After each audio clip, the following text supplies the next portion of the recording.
আজকে একই ভিডিওতে দুই রকম দারুণ টেস্টি ভীষণই লোভনীয় কাঁচা আমের মোরব্বা তৈরি করে দেখাবো। এই মোরব্বাগুলো দেখতে যেমন লোভনীয়, খেতে ভীষণ মজার। তাছাড়া 1 বছর পর্যন্ত বানিয়ে সংরক্ষণ করেও খেতে পারবেন। আসসালামু আলাইকুম বন্ধুরা, কিচেন বাঙালিয়ানা চ্যানেলে আপনাদের সবাইকে স্বাগত জানাই। তা আজকে আমি আপনাদের সঙ্গে একসঙ্গেই দুই রকম পদ্ধতিতে কিভাবে মোরব্বা তৈরি করবেন সেটাই দেখিয়ে দেব। আর খুব অল্প উপকরণে আর খুব অল্প সময়েই তৈরি করে নিতে পারবেন। তো প্রথমে আমি আপনাদের সঙ্গে শুকনো মোরব্বা মানে ক্যান্ডির মতো মোরব্বাগুলো তৈরি করে দেখাবো। সেই জন্য এখানে 4টা কাঁচা আম নিয়ে নিয়েছি। আমের পরিমাণগুলো একটু বেশি করেই নেবেন, কারণ এই কাঁচা আমের এই ক্যান্ডিগুলো কিন্তু বাচ্চারা খুবই মজা করে খায়। তাছাড়া সারা বছর আপনারা রেখে খেতে পারবেন। তো এবার আমি আমের খোসাগুলো ছাড়িয়ে নিচ্ছি। আর খোসাগুলো ছাড়ানোর সময় কিন্তু একটু বেশি করে ছিলে নিতে হবে, যেন আমের সবুজ ভাবটা না থাকে। তা না হলে ক্যান্ডিগুলো শুকানোর সময় কিন্তু এর মধ্যে কালচে ভাব চলে আসতে পারে। তো আমগুলোর খোসা ছাড়িয়ে নিয়ে আমগুলোকে একটু মোটা রেখে লম্বা লম্বা পিস করে কেটে নিচ্ছি। আপনারা দেখে নিশ্চয়ই বুঝতে পারছেন আমগুলো ঠিক কিভাবে কেটে নিচ্ছি। আপনারা যদি এগুলো ছোট ছোট করে কাটতে চান তাও কিন্তু হবে। তো আমি একটু লম্বা করে বানিয়ে নেব, সেই জন্য লম্বা লম্বা পিস করে কেটে নিয়েছি। সবগুলো আম কেটে নেওয়া হয়ে গেছে। এবারে পিস করা আমগুলোকে আমি 2 মিনিট মতো রান্না করে নেব। মাত্র 2 মিনিট রান্না করলেই কিন্তু হয়ে যাবে। সেই জন্য কড়াইয়ের মধ্যে একটু বেশি পরিমাণে পানি দিয়ে দিতে হবে। তো পানিটা বেশি পরিমাণে দিয়ে 2 মিনিট রান্না করে আমগুলোকে ছেঁকে নিতে হবে।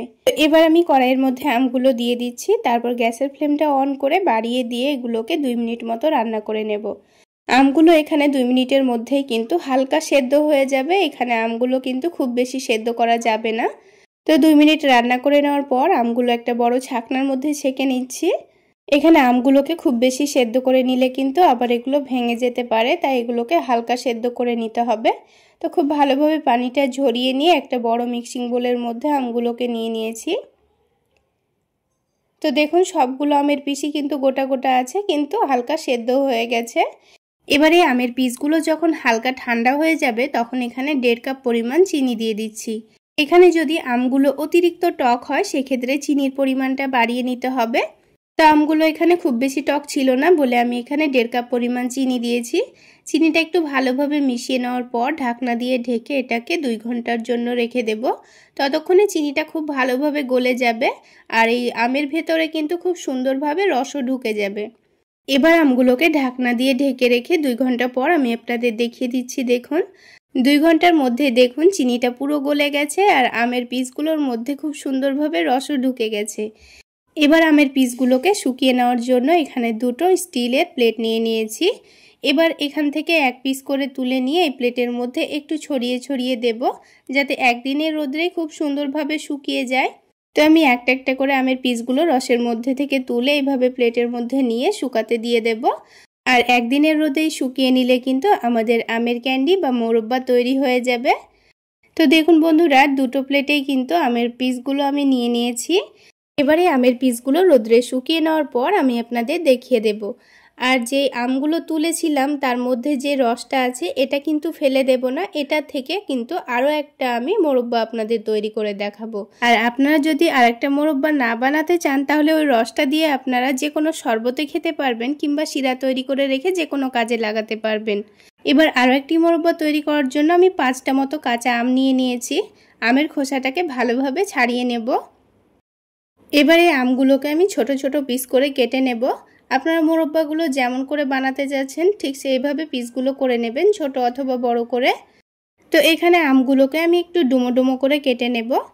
তো আপনারা দেখে নিশ্চয়ই বুঝতে পারছেন আমগুলো আমি কেমন করে কেটে নিয়েছি। তো সবগুলো আম ঠিক একইভাবে আমি কেটে নেব।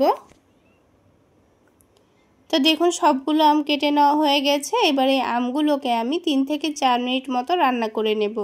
তার জন্য কড়াইয়ের মধ্যে আমগুলো দিয়ে দিলাম। এবার এখানে আবারও বেশি পরিমাণে পানি দিয়ে দেব। তারপর আমগুলোকে হালকা সেদ্ধ করে নিয়ে ছেঁকে নেব। এবারে আমের মধ্যে সামান্য পরিমাণ লবণ দিয়ে দেব আর হালকা একটু কালারের জন্য সামান্য পরিমাণ হলুদের গুঁড়ো দিয়ে দেব। এবার ভালোভাবে মিশিয়ে নিয়ে আমগুলোকে 3 থেকে 4 মিনিট একটু সেদ্ধ করে নেব। লক্ষ্য রাখতে হবে আমগুলো সেদ্ধ করার সময় যেন একটু গলে না যায়। তো যেহেতু একটু ডুমো ডুমো করে কেটেছি তাই সেদ্ধ হতে 3 থেকে 4 মিনিট মতো সময় লাগবে। আমার এখানে আমগুলো সেদ্ধ হতে 3 থেকে 4 মিনিট মতোই সময় লেগেছিল। তবে আমের উপর ডিপেন্ড করেও কিন্তু আমগুলো সেদ্ধ হতে কম বেশি সময় লাগতে পারে। এবার আমি চামচ দিয়ে কেটে দেখিয়ে দিচ্ছি। দেখুন আমগুলো কিন্তু ভালোভাবে সেদ্ধ হয়ে গেছে। এবারে আমগুলোকে আমি ছেঁকে নেব। আমগুলো ছেঁকে নেওয়ার জন্য আমি এখানে একটা বড় ছাকনা ব্যবহার করেছি। তো ছাকনাতে কিন্তু এক্সট্রা পানিটা খুব ভালোভাবে ঝরে গেছে। এইভাবে আমগুলো সেদ্ধ করে ছেঁকে নিলে দেখবেন আমের মধ্যে একটুও টক ভাব থাকবে না, আর মোরব্বাগুলো খেতে ভীষণ ভালো লাগবে। এবার এখানে মোরব্বার যে শিরাটা আছে, মানে প্রথমে যে মোরব্বাটা আমি ভিজিয়ে রেখেছিলাম, সেই রসটাই আমি প্যানের মধ্যে দিয়ে দিচ্ছি। এখানে আমি চিনির শিরাটাই ব্যবহার করলাম। যদি আপনাদের হাতের কাছে চিনির শিরা না থাকে তাহলে 2 কাপ চিনির মধ্যে 1 কাপ পানি দিয়ে খুব ভালোভাবে শিরা তৈরি করে নেবেন। এখানে যেহেতু আমি 1.5 কাপ চিনি ব্যবহার করেছিলাম, তাই কিন্তু আরও 1/2 কাপ মতো আমি এখানে চিনি দিয়ে দেব। তাহলে এখানে এই মোরব্বার মধ্যে আমি 2 কাপ পরিমাণ চিনি দিলাম। এবারে চিনির রসটাকে খুব ভালোভাবে জাল করে নিয়ে একেবারে আঠালো তৈরি করে নিতে হবে। তো একটু সময় নিয়ে এই কাজটা করতে হবে। চিনির রসটা যখন আঠালো হয়ে যাবে তখন এখানে আমগুলো দিয়ে দেব। তো দেখুন চিনিটা কিন্তু অনেকক্ষণ জাল করে নিয়েছি। তারপর এখানে একটু ফ্লেভারের জন্য 2টো এলাচ, 2টো দারুচিনি আর 2টো লবঙ্গ দিয়ে দিয়েছি। এই মশলাগুলো দিলে দেখবেন মোরব্বার টেস্টটা অনেকটাই বেড়ে যায়। তো আবার একটু ভালোভাবে জাল করে নেব। আর আঠালো হয়েছে কিনা সেটা কিভাবে বুঝবো, সেটা একটু স্প্যাচুলার মধ্যে তুলে হালকা ঠান্ডা করে নিয়ে আমি আপনাদের চেক করে দেখিয়ে দিচ্ছি। তো হালকা ঠান্ডা করে নিয়ে শিরাটা হাতের মধ্যে এইভাবে একটু নিয়ে চেক করে নেবেন। যখন দেখবেন এক তারের মতো এইভাবে একটু উঠে আসছে, তখনই বুঝতে হবে শিরাটা খুব সুন্দরভাবে আঠালো হয়ে গেছে। তখন এখানে আমের পিসগুলো দিয়ে দিতে হবে।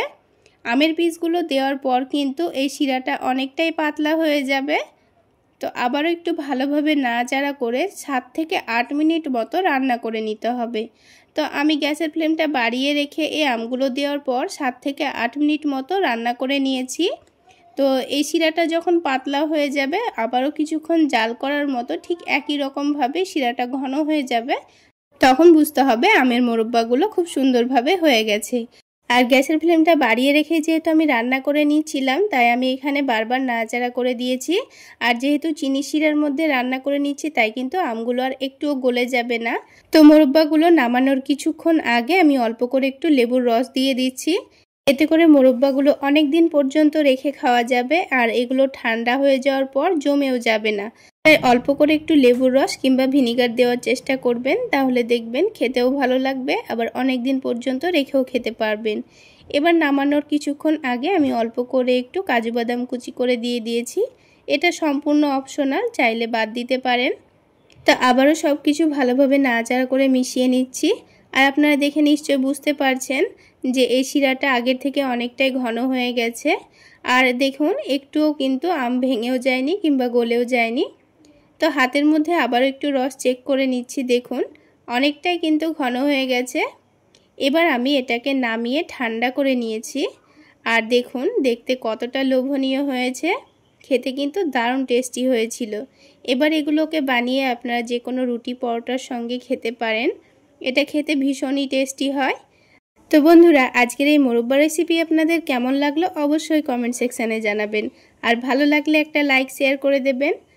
দেখুন বন্ধুরা, একটা মোরব্বা আমি আপনাদের ভেঙে দেখিয়ে দিচ্ছি। এর ভেতরে কত রস ঢুকেছে, মুখে দিলেই মিশে যাবে, খেতে এতটাই টেস্টি হয়।